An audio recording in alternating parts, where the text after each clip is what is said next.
తొలి చారిత్రక నవల రచయిత కవి సాంబ బ్రహ్మశ్రీ నోరి నరసింహ శాస్త్రి గారు నారాయణ భట్టు నవల 8వ భాగం 29/7/21వ అధ్యాయం.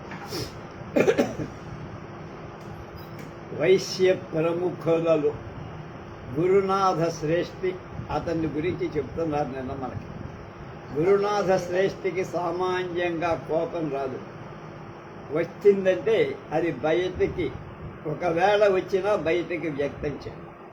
రాజమార్తాండు, రాజబంధువు, రాజమాన్యుడు అయిన గురునాథ శ్రేష్ఠులలో అగ్రగణ్యుడు, అందరిలో కూడా గొప్పవాడు, సమానులలో ఉత్తముడు. రాజమార్తాండుడి అధమర్ణుడై తన్ను రుణం యాచించిన అలాంటి వాడి వద్దకు దర్శనానికి పోగా వీలు కలిగింపలేదు. రాజమార్తాండుని దర్శించాల్సిన అవసరమేమి గురునాథ శ్రేష్ఠికి లేదు. శ్రేష్ఠి ఇంటికి వచ్చిన వెంటనే కుమార సప్తకంలో ఉన్న గ్రామాల విలువ అంతా లెక్క కట్టారు. ఎంత హీనంగా లెక్కేసినా అవి 10 లక్షల గజాలకు విలువ. అది చూసుకొని వెంటనే మిత్రులైన వర్తకులను కలిసి కుమార సప్తకం చేసిన రుణాలు 5 లక్షల గజానాలు కొనివేసి పత్రాలన్నీ తీసుకొని జాగ్రత్త చేసి ఆ మరునాడు ఉదయమే శీఘ్రంగా కరణాలను పిలిపించి కుమార సప్తకం రుణపత్రాలు ఇచ్చి ఎవరి లెక్క వారిని వేరువేరుగా తేల్పించి రావాల్సిన మొత్తాలు ఆ సాయంత్రం 3 జాములలో చెల్లించాలని కోరుతూ పత్రాలు రాయించి రాజకుమారులకు వారు ఏడుగురి వల్ల రావాల్సిన మొత్తం 5,60,000 గజానాల మూలధనం.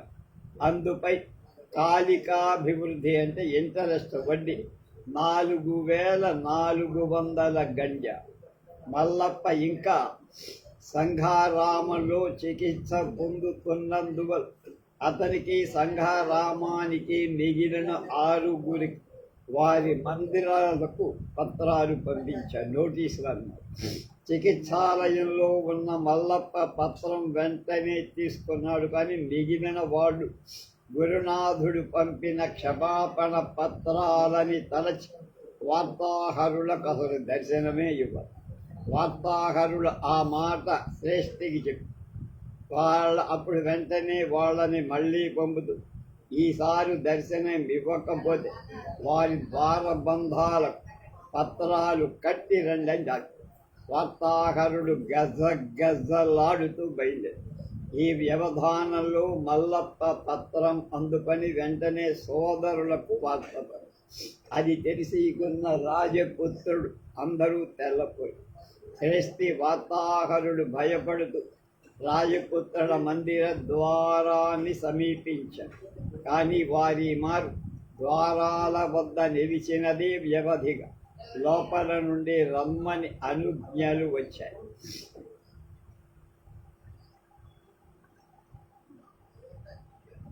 రాజపుత్రుడు ఆదరంతో ఆ పత్రాలు పుచ్చుకొని ముచ్చినట్లు పత్రాలు వ్రాయించి ఇచ్చి పంపారు. వాళ్ళ కళ్ళు వాళ్ళని నమ్మలేకపోయాయి.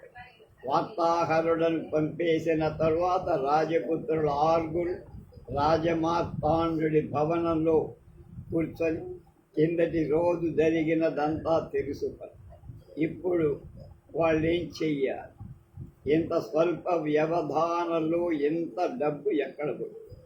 మల్లప్పకు నూతన పరిచితులైన విదేశ వర్తకులు వారి సరుకులు ఇవ్వడానికి నమ్మి ధనం ఇవ్వటం చేత రాగానే కానీ తనపై వేరభిమానం ఉన్నవాడు కాదు. ఆ పైన వారు ఇప్పటికే ఇలాంటి వాళ్ళ వద్ద తీసుకున్న వస్తువులకు చాలా డబ్బులు బాకీ. మరికొంత రుణం తెస్తే కానీ వారి బాధ తీరదు. గురునాథుడికి ప్రతిస్పర్ధి కదా సిరివిశెట్టి. అతన్ని అడిగితే ఇస్తాడు కదా. అతడు పూర్వమిత్రుడు కాడు. ఇంత అవ్యవధానంగా అడిగితే అతడు అనుమానించడా? సంగతి సందర్భాలు ఆలోచించుకోవటానికి కాలయాపన చేస్తారు. లాభం లేకపోగా అనవసరంగా తమ రుణం బయటపడి వెంటనే రుణం తీర్చకపోతే గురునాథ శ్రేష్ఠి అధికరణ స్థానానికి వెంటనే మనల్ని రప్పిస్తాడు. మనకంతకంటే అవమానం ఉండదు. అవమానమే కాదు, ఇంకా రుణం ఎందుకు చేశావురా అని ప్రశ్నలు అడుగు.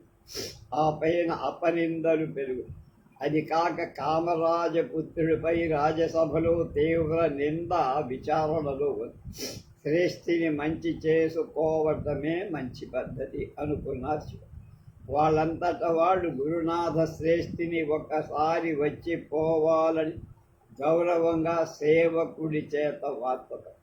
దానికి గురునాథ శ్రేష్ఠి ద్విగుణీకృత గౌరవంతో తాను రాజ్యకార్యాంతర వ్యజ్ఞుడై ఉన్నందువల్ల రాలేనందుకు చింత తెలుపుతూ క్షమాపణ వేడుతూ ప్రత్యుత్తరం రాకుమారుడు మండిపోయాడు. రామరాజకుమారుడు స్వయంగా పోయి శ్రేష్ఠిని పొడి చేసి వస్తాను అని తాచుపాములాగా లేచి రాజమార్తాండు వాణి దీనికంతటికీ కారకుడు తానే అయినందువల్ల శ్రేష్ఠిని నరికి వేసే గౌరవం తనకే కావాలని వాదించి ఖడ్గం వల నుండి తీసి తక్కిన నలుగురు సోదరులు వాళ్ళిద్దరిని శాంతపరిచి ప్రతాపం చూపాల్సిన సమయం ఇంకా రాలా. ఈ శ్రేష్ఠి మీద కోపంతో తొందరపడి చేసే పనేదైనా అది తలబెట్టే ప్రయత్నాలన్నీ భగ్నమైపోతాయి. మనకే ఎదురు అంతవరకు ఓర్పు వహించి. అంతేకాదు గురునాథుడు డబ్బున్నవాడు. అతడి డబ్బుతో ఎంత పనైనా వీళ్ళు పాపర్స్ అయిపోయారు. అతని తాతల నుండి మన పితామహులకు మైత్రి ఉంది. కేవలం పూర్వ మైత్రి స్మరణ వలన అతడు మనకేం లొంగడు కూడా. కర్ణాటక ప్రభువులు మన పితామహులకు ఇచ్చిన వజ్రకంఠిక అమూల్యమై అది శ్రేష్ఠి దగ్గర ఉంచి ముందు కావాల్సిన ధనం తీసుకుందాం. అలాంటి ఉపాయంతో ఈ కష్ట సమయంలో మరొక బలవన్మిత్రుని సాధింపవచ్చు అన్న. అలా ఉపదేశించి రాజమార్తాండుని గురునాథుడితో సంప్రదించటానికి పంపారు. 22వ అధ్యాయం. రాజమార్తాండు వచ్చేసరికి గురునాథ శ్రేష్ఠి ముందుగానే ఊహించాడు వస్తాడు కనుక అతని గౌరవించటానికి తగిన పద్ధతిలో ఆసనాలు మొదలైనవి సిద్ధం చేయించాడు. రాజపుత్రుడు వస్తున్నాడని తెలియగానే శ్రేష్ఠి ఎదురు వెళ్ళి వినయంతో నమస్కరించి ఆహ్వానించి ఉన్నతమైన ఆసనం మీద కూర్చోబెట్టి తాను నిలబడ్డాడు. రాజమార్తాండు కూర్చుండమని కోరేంతవరకు మమ్మలతతో అలాగే నిలబడి నేను క్షంతవ్యుడ రాజకుమారుడు ఆజ్ఞాపించినా నేను రాలేకపోయా. ద్వీపాంతరాలతో వ్యాపారం ఇంకా తెగిపోల. ఆ తొందర వల్ల ఊపిరి సలపటం లేదు. అయ్యో నీకే శ్రమ ఇచ్చానా అని గురునాథుడు ఒక నమ్మకంగా పలికి ఆనాడు అతడి మాటలు అతి వినయంగా తోస్తున్న శ్రేష్ఠి స్వభావ సిద్ధంగానే అలా మాట్లాడేవాడు. రాజమార్తాండు లోపల పొంగుతున్న రోషాన్ని దిగమింగుకుంటాను. తగ్గుబాలయ్య అనుకుంటాను. మేము వచ్చిన పని నీకు తెలియను కదా నీకు అన్న. పైకమంతా తెచ్చారా? వీళ్ళు తక్కువ. రాజపుత్ర మీకు శ్రమ కలిగించానే. అత్యవసరంగా మెడ మీద కత్తిలాగా పనిపడి రాయాల్సి వచ్చి మీరు అడిగిందే వ్యవధానంగా ఈ స్వల్పధనం ఇచ్చివేయగలరు అనే ధైర్యంతోనే రాశారు. మహారాజులు మీకేమిటి అన్నాడు కింద మంట పెట్టి పైన నీళ్లుగా. రాజమార్తాండు మాట్లాడటానికి అవకాశం ఇవ్వల. ఏం మాట్లాడటానికి పాలు పోక మౌనంగా. రాజపుత్ర సందేహపడుతున్నారేమిటి? గురునాథుడే మళ్ళీ ప్రశ్నించి శ్రేష్ఠి మీకు మాకు మైత్రి వంశపారంపర్యంగా ఉంది కదా ప్రభు, దానికి ఇప్పుడు ఏం భంగం కలిగిందండి అన్న. భంగం కాక మరేమిటి అంటూ రాజపుత్ర శ్రేష్ఠి పంపిన పత్రాలు అందులో నేనేమున్నది, నాకు యవద్వీపంలో చెల్లించాల్సిన అవసరం కలిగి మీకు ఉత్తరాలు పంపాను.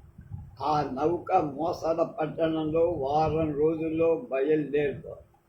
గురునాథ, రాజపుత్రులమైన మాకు వక్ర వాక్యాలు రావట స్ట్రైట్ మేము లోకులకు ఇయ్యాల్సిన రుణాలన్నీ ఒక్కసారి నువ్వు రుణదాతుల వద్ద నుండి వ్రాయించుకొని మమ్ము గడియల మీద ఆ డబ్బంతా కట్టమనటం స్నేహధర్మమా అన్న.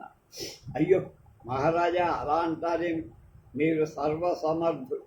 నాకు ధనం అవసరమైతే ఈ ఊరి వర్తకులను వాళ్ళు నాకు ఇయ్యాల్సిన ధనం అడగగా తమ వద్ద సిద్ధంగా లేనందున కావాలనన్న మీ సోదరుల రుణపత్రాలు ఇస్తామని ఇచ్చారు. మీ సామర్థ్యం ఎరిగిన వాడను కల మీ పత్రాల చేత వాళ్ళ అంత ధనాన్ని చేతిలో ఉన్నట్లే భావించి నా అవసరాన్ని బట్టి దాన్ని అంగీకరించు. ఇంతే నిజం, ఇందులో స్నేహ విరుద్ధమైందేం లేదు, నమ్మండి అన్న. అంత ధనం సిద్ధంగా గడియల మీద తీసుకొని రాగలిగిన వాళ్ళం నీ బోట్ల దగ్గరకు రుణం తీసుకుంటామా అప్పు అన్న.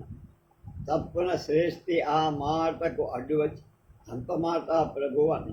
శ్రేష్ఠి, నేను కోరేది ఒకటే, పూర్వ మైత్రి పాటించి నువ్వు మా ప్రతిష్ట కాపాడాలి. మా బరువు బస్టాండ్ అయిపోయి. వినయంతో నమస్కరిస్తూ శ్రేష్ఠి మధ్య మధ్య ఆగుతూ, పూర్వ మైత్రి మరిచిపోయింది మీరు కాని నేను కాదు కదా మహాప్రభు. రాజపుత్ర అన్న, ఆ విషయం మనం మరిచిపోదాం. అయి పోయిన దానికి ప్రతీకారం జరిగింది నీ తాతలు బేట విజయాదిత్యులకెంత అందగా ఉన్నది నిర్లేదానులు. ఇప్పుడు కూడా మీకు మాకు మైత్రి ఉభయులకు శ్రేయస్కరం. గురునాథ శ్రేష్ఠి మాట్లాడల అతని వైఖరిలో అనుక్షణం కలుగుతున్న మార్పు సూక్ష్మంగా రాజమార్తాండు గమనించాడు. శ్రేష్ఠి ఆలోచిస్తూనే ఉన్నాడు. రాజమార్తాండు గమనిస్తూనే ఉన్నాడు. చివరికి శ్రేష్ఠి ప్రసన్న భావం పొంది, రాజపుత్ర, క్షత్రియులు దీర్ఘ క్రోధులని ప్రతి నా అభినయం మీరు మన్నించిన క్షత్రియ ఉచితమైదంగా చెప్పితే కాని వీడికి ధైర్యం కలగదు. శ్రేష్ఠి మాటలు విని వెంటనే రాజమార్తాండు తన కుడి చేతి ఒరలో ఉన్న ఖడ్గం పిడిపై ఉంచి ఎడమ చేతి పైకెత్తి గంభీరంగా, అంటే శపథం, గురునాథ శ్రేష్ఠి, నువ్వు మేము మన తాతల కాలం నుండి ఉన్నట్లే మళ్ళా ఈ క్షణం నుండి మిత్రులు. శ్రేష్ఠికి దేహం జలధరించి గ్రీష్మం తరువాత వర్షం వచ్చినంత ఆనందం కలిగి శ్రేష్ఠి నీతిని జయించేసి, పూర్వ స్మృతులలో నాకు కూడా మాటలు రాకున్నందు క్షంతవ్యుడను రాజపుత్ర అని గద్గదికంగా అన్న. రాజమార్తాండు దీని ఉచితమైన సమయం వచ్చిందని అంతవరకు కనపడకుండా కంఠంలో వ్రేలాడుతున్న వజ్రకంఠిక పైకి తీసి గురునాథ శ్రేష్ఠికి కులక్రమాగతమైన వేడుకతో శ్రేష్ఠి ఆ కంఠిలోని వజ్రాన్ని పరిశీలించారు. ఆ కంఠికలో ఉన్న వజ్రం ఒక్కటే ఒక్కొక్క రాజ్యం విలువ చేయగలుగుతుందని గురునాథుడు గ్రహించి, అలాంటి వజ్రాలున్న రాజపుత్రుల ఐశ్వర్యము కోటీశ్వరుని సంపత్తు ఎందుకు పనికొస్తుంది? వాటిని పరీక్షిస్తున్న కొద్దీ శ్రేష్ఠి బుద్ధి వాటిలో ఉన్న గాఢంగా లగ్నమై ఆత్మానుసంధానం చేసే యోగిల నిశ్చరుడై అతడు అక్కడే ఉన్న రాజమార్తాండుణ్ణి ముహూర్త కాలం మర్చిపోయాడు. మా పితామహులు కుంతలేశ్వరు వేంగి మండలేశ్వర పదవి అనుగ్రహించు స్వహస్తాలతో మా పాతలను అలంకరించిన వజ్రహారం ఇది. వేంగి ప్రభువుల కులక్రమాగతమైన కంఠాభరణమి. రాజమార్తాండుడు ఈ విధంగా మాట్లాడుతుంటే ఆ ధ్వనికి కలలో నుండి ఉలిక్కిపడి లేచేవాడి విధం తల ఎత్తి గురునాథ శ్రేష్ఠి చిత్తమంటూ ఆ కంఠిక రాజపుత్రుడికి అందివ్వబోయి రాజమార్తాండు అది తీసుకోకుండా ఇలా, మేము మీకెంత రుణం చెల్లించాల్సి ఉన్న రాజపుత్రుల మేము, మా దేహాలు ప్రతిక్షణం అపాయంలోనే ఉంటాయి. మా వృద్ధి క్షయాల వల్ల మా మిత్రులకు నష్టం కలిగించకూడదు. ఈ కంఠిక నీ వద్ద ఉంచుకొని మాకు కావలసిన ధన సహాయం చేయాలని మా సోదరుల కోరి. శ్రేష్ఠి ఆ మాటలకు భయకంపితుడే. ఈ సంభాషణం ప్రారంభించక ముందే తమ మాటలెవ్వరూ వినేవారు లేకుండా కట్టుదిట్టాలు చేసి ఏకాంతంగా ఉన్న చకితుడై దశ దిశలు చూశారు. రాజపుత్ర, నాపై ఎంత భారమా! ఈ కంఠిక మా బోంట్ల గృహంలో ఉండ తగనిది, మీ వద్దనే ఉంచుకోండు అని కంఠిక ఇవ్వబోయారు. కానీ రాజమార్తాండు అది తీసుకోవడానికి నిరాకరి. మా రుణం విమోచనం అయినప్పుడే అది మళ్ళా తీసుకుంటాం. మరి మమ్మిప్పుడు తీసుకోమటం స్నేహలోపంగా భావిస్తాము. గురునాథ శ్రేష్ఠి మాట్లాడలేక, బలవంతులతో వైరం మంచిది కాదు, అందరితో మంచిగా ఉండటం వ్యాపార లక్ష్యం. రాజపుత్ర, అట్లా అయితే నేను మాట్లాడను. మీరు చేసిన ఈ రుణాల సంగతి నాకు తప్ప ఇతరులకు ఎవరికీ తెలియదు. ఇక ముందు కూడా ఎవరికి మీరెంకనూ ఇతరులకు ఇయ్యాల్సిన బాకీలున్నాయా? రాజపుత్రుడి ముఖం ఆనందంతో ఒక్కసారి వెలిగి, ప్రస్తుతం 5 లక్షల వరహాలు చాలు, రేపు మీకు అవి చేరేటట్లుగా చేస్తాను. ఉభయులు సంకటపాద వచనాలు మాట్లాడుకున్నారు. రాజమార్తాండు కృతార్థుడై వెళ్ళిపోయాడు. ఆ అపరాహణంలో 3 జాముల లోపని కుమార సప్తకం రుణం తీరిపోయినట్టు గురునాథ శ్రేష్ఠి లెక్కలలో కరణాల చేత వ్రాయించాడు. ఆ రుణమంతటి అతని ధర్మపత్ని లెక్కకు మార్చబడినట్టు అతని కరణాలు కూడా తెలియజేయాల్సిన అవసరం లేదు. ఆ లెక్కల నుండియే మన్నాడు రాజమార్తాండుని మందిరాన్ని స్వయంగా వెళ్ళి గురునాథ శ్రేష్ఠి 5 లక్షల వరహాలు ఇచ్చారు. గర్జనాలంటే 23. పావులూరి మల్లన భార్యకు గ్రహబాధ తగ్గిపోయినప్పటి నుండి వేములవాడ భీమ కవి అతని ఇంట్లోనే ఉన్నారు. వాకిటి నుండి ఆవేశంగా అతడు చెప్పిన 2 పద్యాల శక్తి మల్లనకు అద్భుతంగా అనిపించింది. ఇంత శక్తి గల కవి కావ్యాలు చెప్పితే అవి ఎంత బాగా శోభిస్తాయో రాణిస్తాయో కదా అని మల్లన అతని కవిత్వం వినాలని కుతూహలం కలవాడై ఎన్నిసార్లు వినిపింపమని కోరిన చిత్రంగా భీమ కవి వినిపించటల్లా సరసులు వినిపింప కోరినదే వ్యవధానంగా తాను రాసిన పద్యాలన్నీ వినిపించే కవిజన ప్రకృతికి ఇది విరుద్ధంగా కనపడు. అలాగే మల్లన అతనితో సాహిత్య గోష్ఠి చేయాలని ఎంతో ప్రయత్నించి సంస్కృత కవుల కావ్యాల భాగాలు వినిపించి మల్లన మెచ్చుకుంటుండగా భీమ కవి ఏం మాట్లాడతారు. అతనికి సంస్కృత భాషలో ఎక్కువ పరిచితి ఉన్నట్టు కనపడదు. తెలుగులో కూడా కవిత్వం ఇతని స్వాధీనంలో లేదని మల్లనకి తెలిసిపోయింది. ఆవేశం పూనినవాడు ఒకప్పుడు శాస్త్ర గ్రంథాలు అప్పగించినట్లుగా ఇతడు కవిత్వం చెబుతాడు.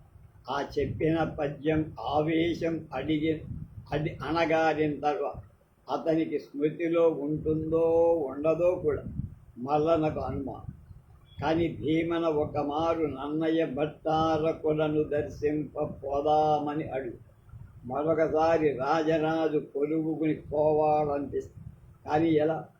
అతనికి నలుగురిలో క్రమంగా మాట్లాడటమైనా తెలియదు. చూడటానికి అనాకర్షంగా ఉండటమే కాక అసహ్యంగా కూడా కలిగిస్తారు. ఒక విధంగా ఆసన శుద్ధిగా కూర్చుండనైనా కూర్చోలేదు. ఇలాంటి వాడు రాజ్యసభకు తీసుకుపోతే తన మర్యాద ఏమవ్వాలి? ఈ భయంతో అతన్ని ఎక్కడికి తీసుకువెళ్ళదా ఏదో ఒక సాకు చెప్పి తప్పించు. అయినా భీమన మహత్వాన్ని కన్నులారా చూసిన వాడవటం చేత భార్యకు పిశాచ చేష్ట చేసినవాడు అవటం చేత అతని యందు విశేష ఆదరం, భక్తి, భయంకరం. ఏం చెయ్యటానికి తోచక ఉపాయం ఆలోచిస్తూ ముందు నన్నయ్య భట్టారకుడి దగ్గరికి తీసుకుపోయి జరిగింది చెప్పి ఆ తర్వాత ఆలోచిద్దామని. అలాగే ఈనాడే నన్నయ్య దగ్గరకు భీమకని తీసుకొని వెళ్తానని చెప్పి. కానీ ఉదయంలో దానికి ఒక అంతరాయం జరిగింది. జాము పొద్దెక్కిన వేళ ఒకానొక పండితుడు శిష్యుడి చేత కొన్ని గ్రంథాలు మోయించుకొని మల్లన ఇల్లెక్కడా అని అడిగి తెలుసుకుంటూ పావులూరి వారింటికి వచ్చాడు. ఆ పండితుడు ఎర్రని దేహఛాయ కలవాడు, నాసిక దీర్ఘమై దూరాలోచన కలవాడుగా కనిపిస్తుంది. అతని కళ్ళలో ఒక తేజస్సు వ్యక్తము. చెవులకు అలంకారంగా మకర కుండలాలను అనుకరించే భూషణాలు, చేతులకు సింహ తబాటాలు, దేహంపై మనోహరమైన కాశ్మీర శాలువ కప్పుకొని ఉన్నాడు. ఆ వ్యక్తిని చూడగానే పూజ్య భావం కలి శిష్యుడు లోపలికి వచ్చి మల్లనార్యుని అడిగి అదే పావులూరి మల్లనార్యుని ఇల్లని గురువుకు చెప్పి వెంటనే ఆ పండితుడు లోపలికి వచ్చి మల్లనార్యుడు తమరేనా అని అడిగి నిశ్చయించుకొని మల్లన ఆ పండితుని వెంటనే ఆదరంతో సుఖాసీనుణ్ణి చేశాడు. నన్ను అధర్వణ పండితుడు లేక అధర్వణ ఆచార్యులను కుంతల దేశ భాగం నుండి వస్తున్న పెదవాళ్ళు నడుంబి వసతిలో గొప్ప విజయ సభ చేశాను. వేంగి పట్టణంలో పండిత సన్మానం పొంది ఉన్నాను. రాజరాజుల కీర్తి విని ప్రభువుల దర్శనం చేసి పండిత సన్మానం పొందే కోరికతో ఇక్కడికి వచ్చా. మునిపెన్నడూ ఈ పట్టణానికి రాలా, ఇదంతా మాకు కొత్త అన్నా. నడుంబి వసతిలో త్రికాల యోగ సిద్ధాంత దేవత ఈ పరిచయ పత్రిక వ్రాయించి దయచేశారు మీరు. అందుకు మీ దర్శనానికే ముందు వచ్చి అని ఆ పండితుడు చెప్పాడు. అధర్వణాచార్యుల పేరు ప్రసిద్ధి మల్లనకు అంతకు ముందే బాగా తెలుసు. ఆ పరిచయ పత్రికను గౌరవ పురస్సరంగా మల్లన అందుకొని 2 కళ్ళకు అద్దుకు మల్లనకు సిద్ధమంత్రం ఉపదేశించిన స్వగురు లిఖితం ఆపద. అది చూశాక ద్విగుణీకృత ఆదరంతో మల్లన అధర్వణాచార్యులకు నమస్కరించి వాద్యమిప్పించి ఈ పట్టణంలో ఉన్నంతకాలం మా ఇంట్లోనే అతిథిగా ఉండ, మీ ప్రయాణ సామగ్రి ఉందో చెబితే తెప్పిస్తానని. అవి ధర్మశాలలో ఉంచి పెట్టుకొచ్చారు. నేనుండగా మీరు ధర్మశాలలో ఉండటం న్యాయం కాదండి, వెంటనే ఇక్కడికి తెప్పిస్తా అని. మీరు తెచ్చుకోండి అన్నగా మేము మా శిష్యునికే స్వహస్త పాకం చేయించుకుంటాం. అది మీ ఇంట అనుకూలంగా ఉండకపోవచ్చునని ధర్మశాల నుంచి వచ్చాం. మీకంత శ్రమ అక్కర్లా. మీ ఆదరం, అభిమానం మా మీద ఉంటే మీకు స్వహస్తానికై మా ఇంట అవకాశం ఉందండి అంటే ఎవరికి వాడు వంట చేసుకో. అతిథులకు ఎలాంటి నియమాలున్న వాటిని పాటించి గౌరవించటం గృహస్థుల మా ధర్మం. మీరు ఇక్కడే ఉండాలి, అక్కడ ఉండకూడదు. అలా చెప్పి అధర్వణ పండితుడిని ఒప్పి విద్యార్థికి తోడుగా సేవకుణ్ణి పంపి ధర్మశాల నుండి వచ్చిన సామగ్రి అంతా తెప్పించటానికి పంపారు. వాడు కుశల ప్రశ్నాధికారులు అయిపోయాక ఇంటిలో నుండి వేములవాడ భీమ కవి అక్కడికి వచ్చి వెంటనే మల్లన వాళ్ళిద్దరికీ పరిచయం చేశాడు. అతడు కేవలం మంత్రసిద్ధి, ఇతని మహిమ అపారం, అద్భుతమైన కవిత్వం, ఆవేశపూరితుడు, చెప్పగల మహానుభావుడు వేములవాడ భీమ కవి. వీరు మహావిద్వాంసులు, కవులు. అధర్వణాచార్య.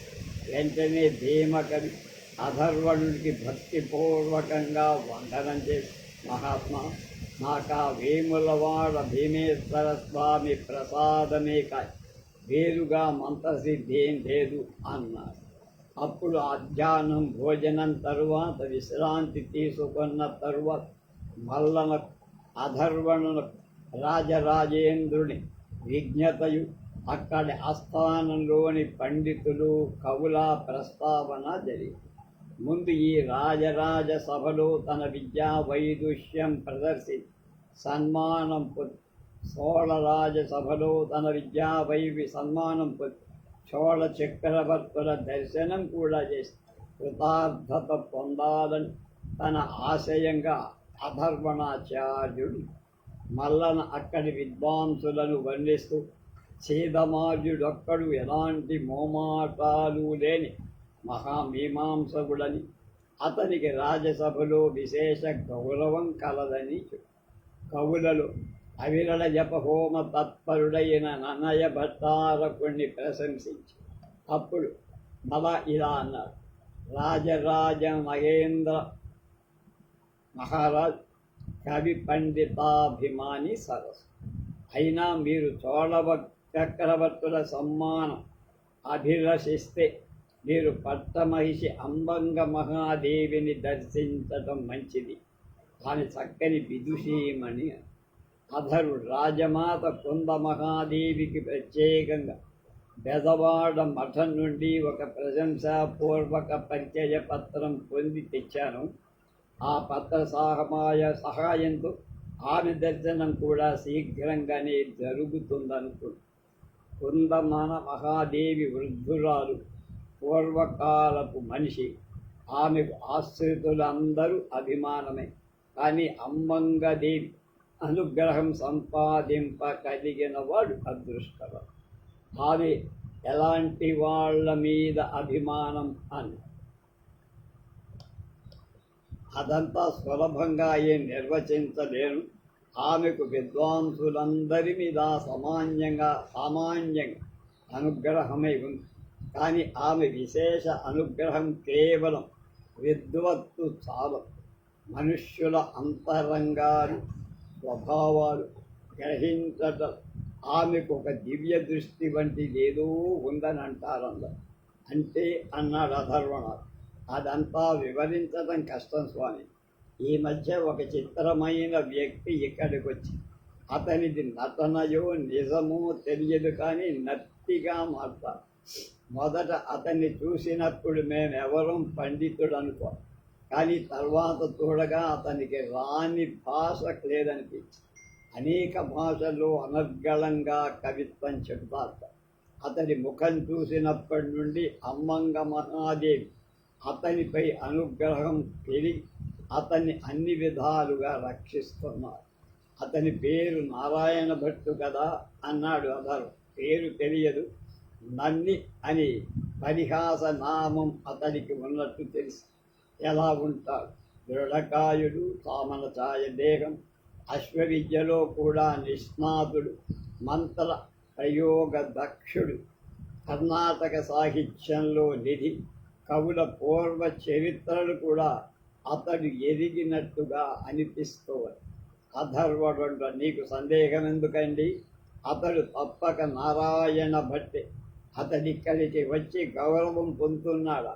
ఆ మనీషా లవ దుర్విధక్తుడు అన్న అధర్వాచార్యుడు కంఠంలో ఒక అంతర్భీతి మల్లనకు స్పష్టపడి, అందుపై అతడికి కొంచెం ఆశ్చర్యం. ఆ మనీషా లవ దుర్విదగ్గుడన్న పాపం అతనికి ఈ మధ్య ధనుర్విద్య ప్రదర్శనలో బాణం తగిలి గాయపడ్డాడండి అన్నాడు మల్లన్. అతడు ఎప్పుడు అంతే స్వభావ సిద్ధంగా ఊరుకోడు. అతనికి ఎక్కడ చూసినా శత్రువుడే. త్రైలోక్యమల్ల దేవర ప్రధానిగా ఉండగా అతడు జైన పండితులకు పెట్టిన బాధలు చెప్పలేవు. దైవ కృప వల్ల తుదకు అతనికే అక్కడ ఉద్యోగం చేయటం అసాధ్యమై దేశాన్ని వదిలిపెట్టి వచ్చి అతడు ఇప్పుడు ఇక్కడికి చేరాడా అన్న. నీ ఊహ నిజం కావచ్చు. నాకు అతని పుట్టుపూర్వోత్తరాలేం తెలియవు. మీరన్నమాట నిజమే. మొదటిసారి నలుగురు అతని తెలియజేయట కారణం సింధు దేశీయుడు తెచ్చిన ఒక గుర్రం తనదని అతనిపై అక్రమంగా ఒక చౌర్య నింద దొంగతనం మూట. తర్వాత 4-5 దినాలు అతడు బాణాల దెబ్బతిన్నాడు.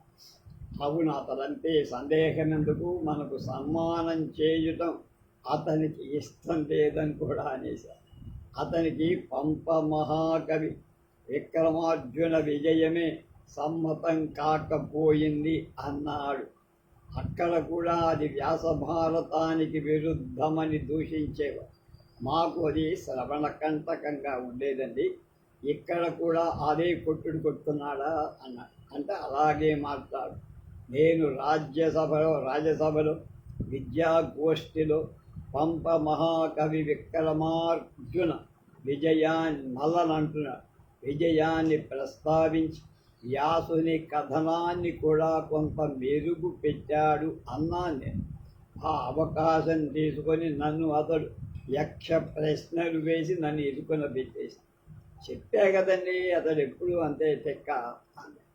సంభాషణ తెగవ నన్నయ్య భట్టారకుని వంకకు ప్రసరించి నన్నయ్య స్వయంగా సరసు సహృదయుడు, మర్మం కానీ మాత్సర్యం కానీ లేనివాడు. స్వయంగా ఉత్తమ కవి, ఉత్తమ కావ్యాలను హృదయపూర్వకంగా శ్లాఘిస్తాడండి అని మల్లన పొగిడారు. అధర్వణాచార్యుడు నన్నయ్య భట్టారకుణ్ణి దర్శించాలని ఉవ్విళ్ళు ఊరుతున్నట్లుగా మర్నాడు శిష్యుణ్ణి పంపగా నన్నయ్య ఇంటి వద్ద లేడని వార్త వచ్చింది. 24వ అధ్యాయం. పూర్వకాలం నుండి భరత భూమికి చైనా దేశానికి విశేష సంబంధం. 2 దేశాలను భూమార్గంలో జలమార్గంలో రాకపోకలు తరచుగా జరిగాయి. చోళ చక్రవర్తుల రాయబారు చీనా రాయబారుడు చోళ దేశంలో కూడా ఉన్నారు. భారతదేశానికి వచ్చిన చీనా యాత్రికులు చాలామంది. వారు ఇక్కడ చూసిన విషయాలు తమ దృష్టిలో చూసి జీర్ణించుకోలేక యాత్రులకు సహజమైన అతిశయోక్తుల ఆత్మశ్లాఘల చీనా భాషలో అనేక గ్రంథాలు రాశారు. పాహియాన్ సముద్ర మార్గంలో వెళ్ళాడు. హ్యుయన్సాంగ్ హిమాలయంలోని కనుమల నుండి వచ్చి అక్కడికి అలా వెళ్ళి ఈ చీనా యాత్రికులు పలు విధాల వారు. కొందరు కేవలం జ్ఞాన దృష్టితో వచ్చిన విద్యార్థులు, కొందరు కాలొక తోట నిలవక దేశాటనం చేశారు, కొందరు చారులు, చాలామంది తమకు ఆరాధ్యుడైన బుద్ధ భగవానుని పాదస్పర్శ చేసి పవిత్రమైన పుణ్యక్షేత్రాలు దర్శించి పూజించటానికి వచ్చిన యాత్ర. మరికొందరు మత ప్రచారకులు, కొందరు వర్తకులు. అల్పసంఖ్యాకులు సభా విజయకాంక్షలు భరతఖండ పర్యటన చేసిన వాళ్ళు ఉన్నారు. వారు బౌద్ధ క్షేత్రాలకు, విశ్వవిద్యాలయాలను మాత్రమే పోయి విశేష గౌరవాన్ని, జయపత్రాలు పొంది భరత పండిత విజయం చేసినామని స్వదేశానికి ప్రగల్భాలు కొడుతూ వెళ్తారు. అక్కడికి రాజభాజనులు అవుతున్నారు.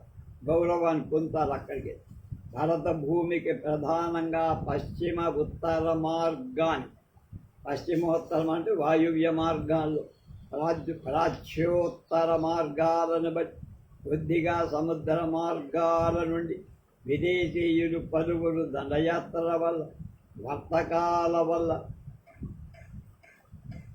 ప్రాచ్యోత్తర అంటే ఉత్తర ఈశాన్య వైపు దండయాత్రల వల్ల, వర్తకాల వల్ల, దారిద్ర్య కారణం చేత, బానిసత్వం వల్ల, మరి అనేక కారణాల వల్ల ఈ దేశానికి వచ్చి ఇక్కడే నిలిచిపోయి స్థిర నివాసాలు కల్పించుకోవటం జరిగింది. అలాంటి జాతులలో హిమాలయ ప్రాంతంలో బౌద్ధ మతం ఉద్భవించి విశేషంగా అలాంటి జాతులలోనే కనిపి బౌద్ధ మతంలో చాతుర్వర్ణ వ్యవస్థ లేదు. విదేశాల నుండి వచ్చి నిలిచిన వాడు చాతుర్వర్ణ్యాల్లో స్థానం దొరకదు. విదేశాల నుండి వచ్చి నిలిచిన పోయిన వాళ్ళు బౌద్ధం బాగా వ్యాపించి ఆర్య ధర్మం చాతుర్వర్ణ్యానికే వర్తిస్తుంది.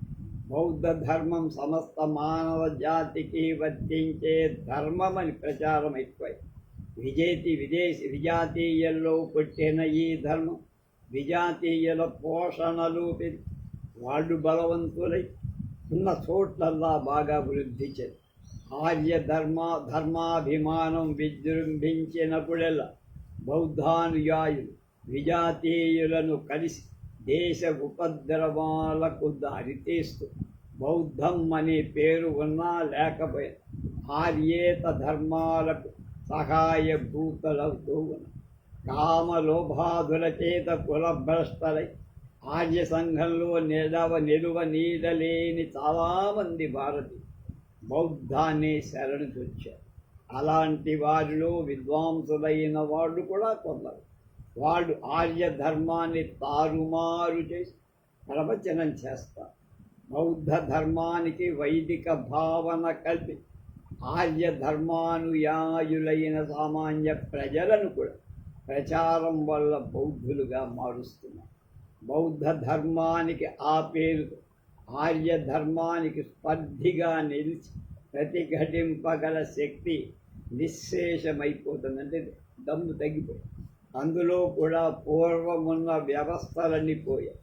సంఘం బలం వల్ల ఆ మతం వృద్ధి చెంది, కానీ ఇప్పుడు ఆ సంఘం చీలిపోయి దానిలో ఇది బలం క్షీణించి శిథిలమై పాడైపోతున్న సంఘారామాలు ఆశ్రయించుకొని నిలవ ఉన్న సమస్త శక్తులను కూడగట్టుకొని విజృంభించి భారత ధర్మాన్ని ప్రతిఘటించడం అది మరొకసారి ప్రయత్నిస్తోంది. అందుకు సింహళం నుండి యవద్వీపం జావా, మలయం, సువర్ణద్వీపం, అలాగే నక్కవరాల నుండి వచ్చిపోతున్న వర్తకులకు అవసరమైన ఆయుధాది పరికరాలు విక్రయించి సహాయాలు సానుభూతులు పొందు. ఈ సమయంలో చైత్ర బహుళంలో చైనా దేశం నుండి మహాపండితులకు కళింగ దేశం నుండి వేంగికి వచ్చి రాజమహేంద్రం చేరి సారంగధర మెట్ట సంఘారామంలో ఉన్నారు. అతని రాకముందే అతడి కీర్తి దేశమంతటా మాగుంబోదు. అప్పుడు ఆ సమయంలో జన సమూహాలెల్లా అతడి మహత్వాన్ని గొప్పగా చెప్పుగా వేంగి మండలంలో అతడు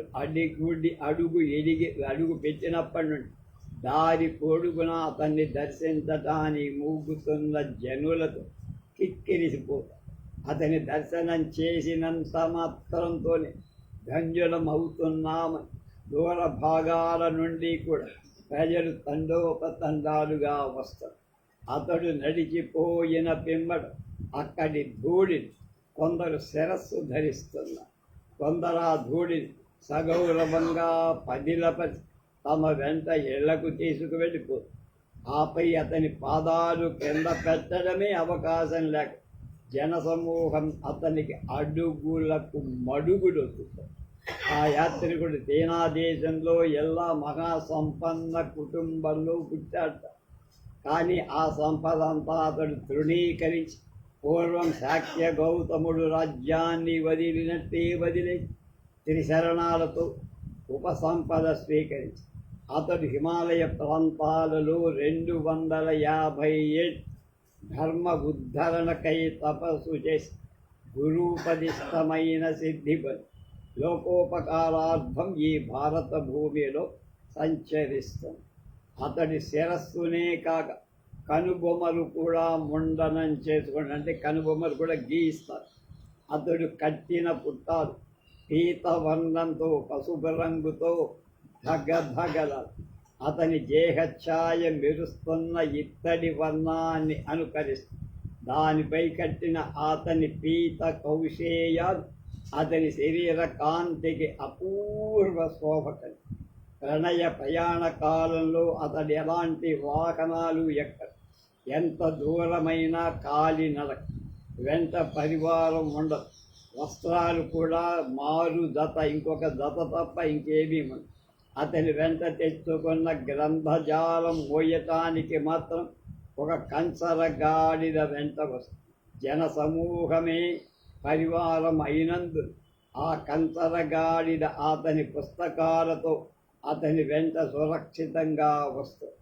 అతని కాయం దృఢమై స్థూలమై, అతని శిరస్సు విపరీతంగా పెద్ద, అందులో ఉన్న నోరు కూడా ఈ చెవి నుండి ఆ చెవి వరకు వ్యాపించింది నోరు. అది ముక్కు వెడల్పు మాత్రమే కానీ ఏమాత్రం ఎత్తులేదు. కళ్ళు సూదుల్లాగా చిన్నవి, చైనా వాళ్ళు కదా, మెరుగులు పురుగుల్లాగా బహుకాంతిగా కను. అతని బాహువులు పొట్టివైన దృఢమైన, కాళ్ళు కూడా పొట్టివై ఏనుగు కాళ్ళ బలిష్టమైనవి, చిన్న బొర్ర కూడా ఉంది.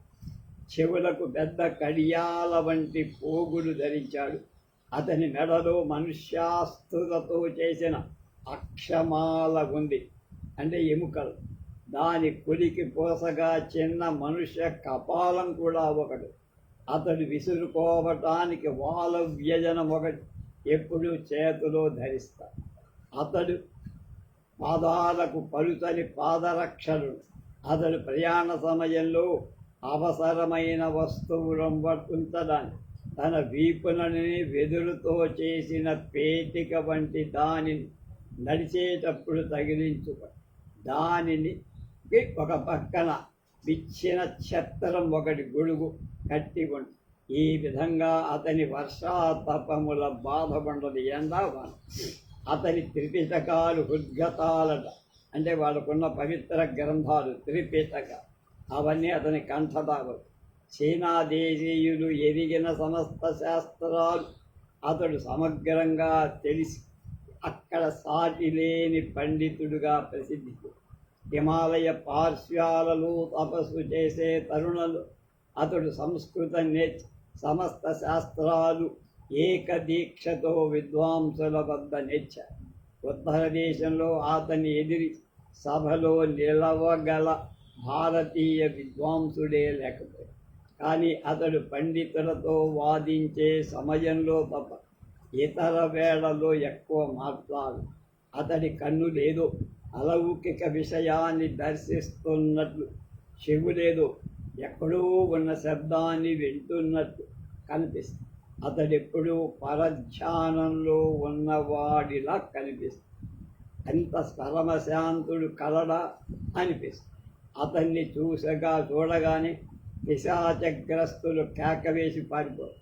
అలాంటి వాళ్ళని ఆవేశించిన పిశాచాలు వెంటనే పారి అతడు చేతితో ధూళి అభిమంత్రించి ఇస్తాడు.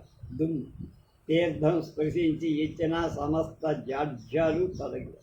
అందువల్ల అతని వద్దకు దారి పొడుగున తీర్థ ప్రజల వలె జనసమూహాలు మూగుతున్నారు.